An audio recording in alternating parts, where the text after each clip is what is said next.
Sandy Hook, Virginia Tech, and Columbine. I can say those three names, and already the majority of the audience knows what happened here. How some lives were taken and some lives were drastically changed. Every time you turn on the television anymore, someone else has decided it was their duty to take someone's innocent life. Imagine being a parent at home or at work and receiving a phone call that some monster has entered your child's school and opened fire. I always think about all those poor, defenseless people. If only someone could have gotten to the shooter sooner and taken them down. I'm about to tell you how school shootings are a rising problem around the world. Monsters are preying on our innocent children and other innocent people. Then I will ask you to consider putting guns in schools as a solution, arming the teachers and staff so they can protect our children and not be defenseless. I ask that you remain open-minded and at least consider this as an option worth fighting for. I am a mother with a child in school. The school is pretty much locked down, but I know there are ways around that, and I personally would feel more comfortable having staff members and teachers on campus who are armed. Also, I have family members in law enforcement. These family members have been trained to recognize and respond to these threats because they are a very real possibility. Today, I'm going to give you startling facts about school massacres, a problem that started long before I ever realized. Then I will tell you what experts believe is really to blame. I will tell you what I believe is the solution, a controversial solution in which I hope to give enough evidence for you to at least consider arming school staff members and teachers and why. I will discuss factors to keep this solution from becoming a norm or a reality. Just watching nightly news is enough evidence that school massacres are a growing problem. Let's talk about just how long these problems have been here and the contributing factors. School massacres date back to 1764 and obviously have no working solutions. According to the American Journal of Criminal Justice, a database found that between July 1764 and August 2013, there have been 282 school massacres that have affected 38 nations and 345 perpetrators. The same article mentions that it wasn't always shooting that occurred. In the most recent incident, the attacker used a razor-like knife. And the Social Work Review states that it's typically juveniles that commit these crimes and usually end in the suicide of the attacker. One manuscript reports that 80% of school massacres, the perpetrator reached out to at least one person and told them of their intentions, yet they still happened.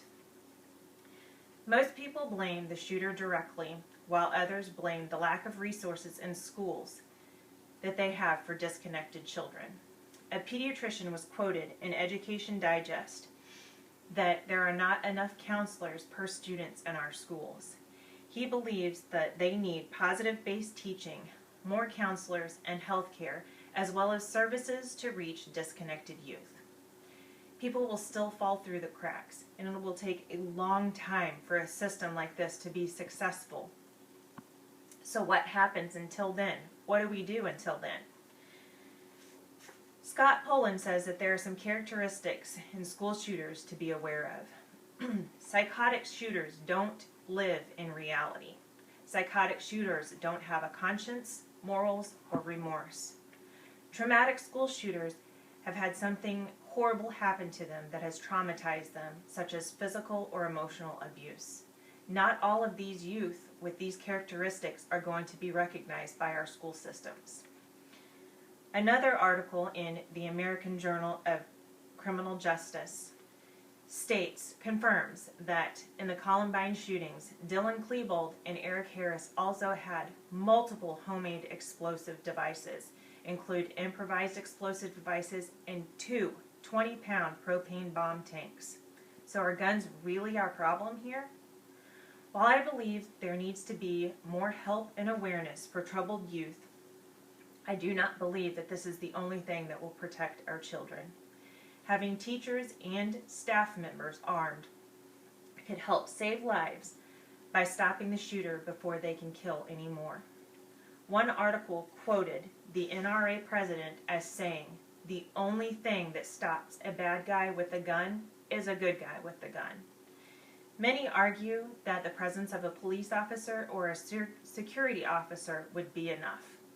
I have watched teachers at my own child's school go through a side door in the mornings. So what stops someone from entering that same door and hiding? One article previously mentioned that Sandy Hook did everything right in their security measures, and they still lost so many children. Legislation has put laws in place to allow for armed security officers to be on campus at schools, says a Toledo Law Review. The article says it only is available in some states. A story written by a survivor of a school shooting says that the shooter walked right past his school's secured entry, past the teachers, and past surveillance cameras.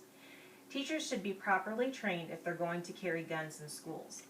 Only willing participants should carry firearms. A firearms instructor in Texas painted quite a picture for teachers, telling them during their target practice that their missed shots were child's lives. Victoria Soto was a teacher at Sandy Hook Elementary. She hid her students in a storage locker, and when the shooter, Adam Lanza, came into her classroom, she told him that her kids were in the gym. Adam then shot her to death.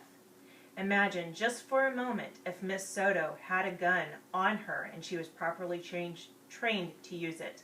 Her classroom would have been the last classroom Adam Lanza entered. You should have learned with great evidence that school shootings are a problem, starting as early as 1764, and about the reasons why they happened. I hope that you have kept an open mind when I told you why security guards are not enough to protect our children in their schools. The bottom line is guns are not the problem. As mentioned, if someone wants to attack the schools, they will find whatever means necessary, no matter what or how strict the gun laws are. Wouldn't it be better if our teachers could truly protect our kids? Help our teachers be the good guys with the guns.